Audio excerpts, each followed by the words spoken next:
औरंगजेबाची कबर खरंच महत्वाची आहे का? चला भावनिक न होता स्वतःच्या बुद्धीचा वापर करून उत्तर मिळवूया. औरंगजेब कोण होता हे इथल्या पोराला सांगावं लागत नाही.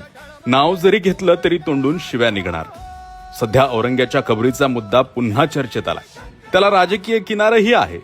कबर नष्ट केली पाहिजे अशी मागणी होतीये. पण जरा इतिहासाच्या दृष्टीने विचार करून बघा. इतिहास कशाच्या आधारावर खरा समजला जातो तर पुरावा. आणि इतिहासातील महाराजांचा सर्वात मोठा शत्रू म्हणजे औरंगजेब. तो आपले मनसुबे घेऊन इथे आला आणि ह्याच मातीत इथेच मेला.